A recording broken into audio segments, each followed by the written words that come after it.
first of all, the big picture is to change to some degree the centricity of what have been closed systems to an open internet system.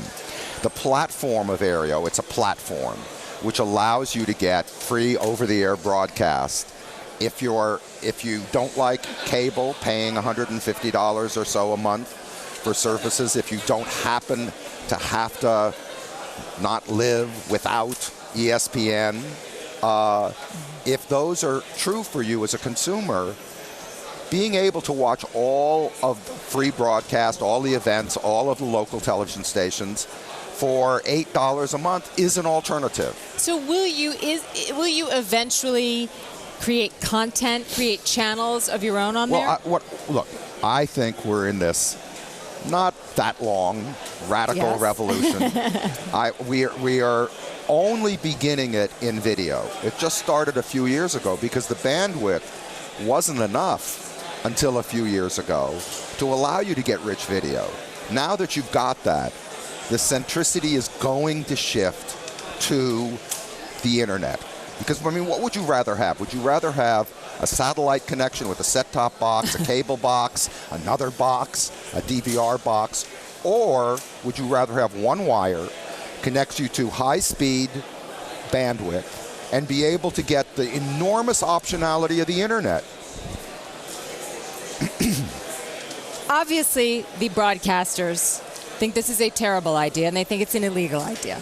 Litigation, it's working its way through the courts. You'll get through one batch, and there's likely, as you expand, to be another. Do you think this big business ultimately is so big and so lucrative that it's worth the continual hassle of the litigation that's likely to continue? You know, I don't know. I can't answer that because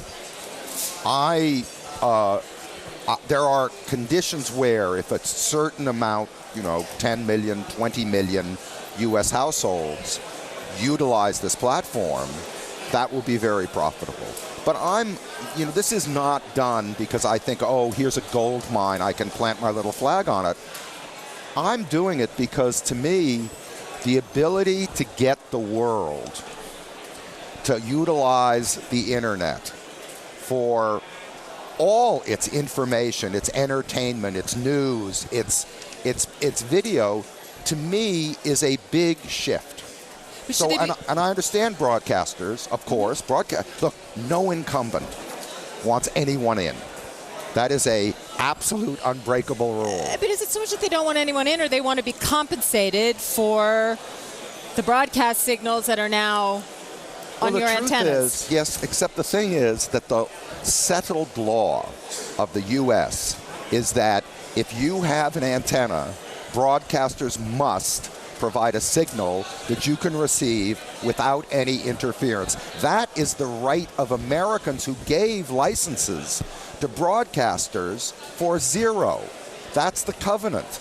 All we're doing is providing a technological method for them to receive them. So, I mean, this whole idea, look, broadcasters, me included, not really me included, because it was broadcasters, movie studios, etc., in 1972 or 3, said that the video recorder was literally an illegal thing. And they went to the Supreme Court. And of course, we all enjoy video recorders and all of that. So I'm not... Okay, so again, I mean, you're working Aereo through this legal loophole. Talk to me a little bit about your... It's not a legal loophole. It's a right. Your right is somebody else's legal loophole. But your former boss and longtime colleague Rupert Murdoch is taking this threat seriously enough that he threatened to pull Fox off. Is he bluffing? I don't. You know what? I think what they're doing is making a lot of noise in the hopes that they'll get relief from Congress.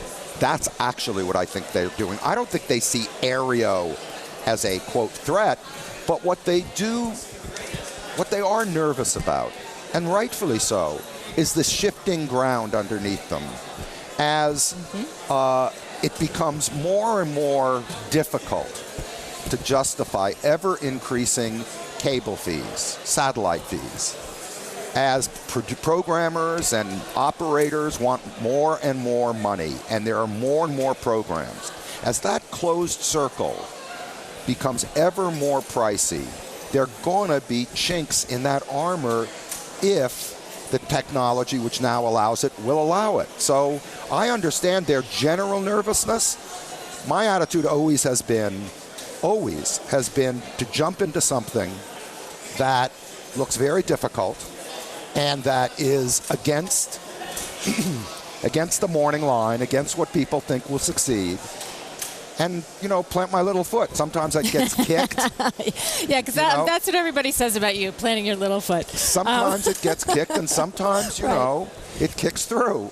We'll see. All right, let's talk about some of your other companies. Daily Beast and Newsweek decided to go to a digital-only model there. Why did you decide to do that? Did you worry about losing the cachet of Newsweek? And how is that going now that you've done that?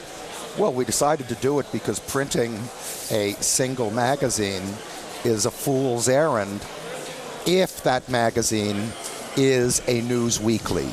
There are some one-off magazines that have no competition essentially in their field, luxury magazines. Advertisers must advertise them in them. But for a news magazine, which is a bit of an odd phrase today, news weekly, we have news instantly, but it was not possible to print it any longer. So we said, okay, we'll offer a digital product. We've got a very, very, very solid newsroom, and we'll see. I don't have great expectations. You don't? No. I wish I hadn't bought Newsweek. It was a mistake. So, excuse me. Online publishing, you made an investment in Brightline. Yes. What is the plan there? You can't really be going head-to-head with Amazon. Not Amazon. Then as you look at this industry... We're a publisher, not a distributor. Amazon is primarily a distributor, though they are going to start publishing. Why did we do it? Yeah. Look, you can take other things that we've done. We looked at publishing, controlled by 5 old-line publishing houses, honorable, very, very deep in their endless histories and all of that. They have no clue about online. We said, and it's also an area between author and publisher that is very troubled. No merchandising, marketing any longer. Is this a business where long-time, in essence, digital natives will be the long-time survivors as opposed to the legacy businesses transitioning? I think that look, it's unlike Newsweek necessarily, which is not a rule. It's difficult to totally get rid of, as if there is ridding to be done, but totally get aside incumbents, old line incumbents. I'm sure some publishing companies will survive, but I certainly know this. If there's a competitor who's got plenty of resources, who comes in with an online sensibility, an understanding of internet distribution, and understanding of how you get subscribers and people to buy things on the internet, and that company has a good editor, and we've got a great editor in Francis Cody, has a good editor who can publish good stuff, that company, I think, has a very clean, open window to succeed. That's why. We're about to get you over to your panel, but before you go, what are you looking at to disrupt next? Where are you headed? I know you have tutors, everything. Tutors.com. Yes, we like that. Is education a field that's ripe for disruption, and might we see you more in that space? There's no question. It's already happening in education. And for-profit education is not going away. Most enormous amount of for-profit education has fantastic products. The ability to see a lecture of somebody who is the absolute authority on something, online, the ability to learn online, all of those things are going to change education, I think, for the better. Should we look for you to snap up more companies in that space? Not really. Not really? We're starting with, again, this is not even a foot, it's a toe.